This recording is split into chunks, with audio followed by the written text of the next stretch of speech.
button-down, had just entered the room. "You start at that end, Adrian, and we'll meet in the middle." The jacket watched the Oxford cotton move to the other end of the room and then approached the cabinet, whose glass was still being misted by the intense scrutiny of the famed T-shirt. "Don Giovanni," said the Tweed, coming up behind him, "a cenar teco m'invitasti e son venuto. Don Giovanni, you invited me to dinner, and here I am." The T-shirt still stared into the glass. "Non si pasce di cibo mortale, chi si pasce di cibo celeste," he whispered.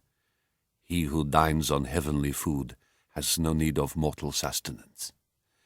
"I believe you have something for me," said the Tweed. "Goldene Hirsch, name of Embury, small package." "Embury? Middlesex in England? I had no idea you were interested in cricket." "I get it out from a newspaper. It looked a very English name." "And so it is. Goodbye." The Tweed moved on and joined the blue shirt, who had fallen into conversation with a Frenchwoman.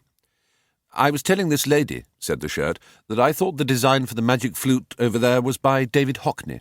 "Certainly so," said the Tweed. "Hockney seems to me to paint in two styles, wild and natural, or cold and clinical. I seem to remember remarking that there are two kinds of Hockney, field Hockney and ice Hockney." "Please?" "It's a joke," explained the blue shirt. "Ah." The Tweed was examining an exhibit. "This figure here must be the Queen of the Night, surely." "She is a character altogether the most extraordinary, I believe," said the Frenchwoman. "Her music, my God, how but that it is divine! I am myself singer, and to play the Queen is the dearest dream of my bosom." "It's certainly one hell of a part," said the Oxford cotton. "Pretty difficult, I'd have thought. What's that incredibly high note she has to reach? It's a top C, isn't it?"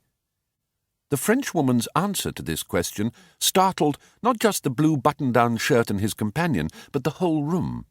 For she stared at the blue shirt, her eyes round with fright, opened her mouth wide, and let go a piercing soprano note of a purity and passion that she was never to repeat in the whole of her subsequent and distinguished operatic career. "Good Lord," said the Tweed, "is it really that high? As I remember it—" "Donald," said the button-down shirt, "look!"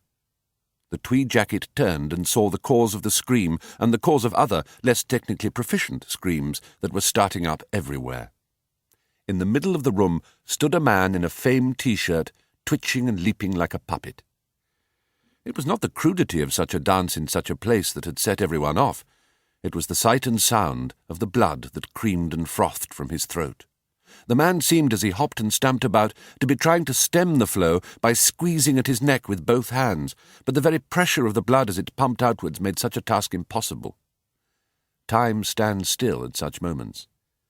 Those who retold the scene afterwards to friends, to psychiatrists, to priests, to the press, all spoke of the noise.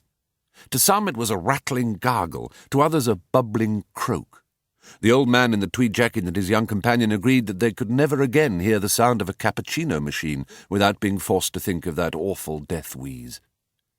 All remember the staggering quantity of the blood, the force of it pushing through the man's fingers.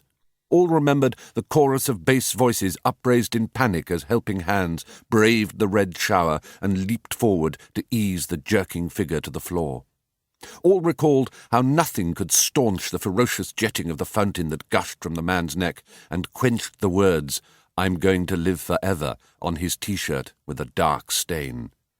All remarked on how long it seemed to take him to die. But only one of them remembered seeing an enormously fat man with a small head and lank hair leave the room, letting a knife leap from his hand like a live fish as he went. Only one man saw that, and he kept it to himself. He grabbed his companion's hand and led him from the room. "Come, Adrian, I think we should be otherwhere." Chapter 1. Adrian checked the orchid at his buttonhole, inspected the spats at his feet, gave the lavender gloves a twitch, smoothed down his waistcoat, tucked the ebony malacca cane under his arm, swallowed twice, and pushed wide the changing-room door. "Ah, my dears," he cried, "congratulations, congratulations to you all! A triumph, an absolute triumph!" "Well, what the fuck's he wearing now?" they snorted from the steamy end of the room. "You're an arse and an idiot."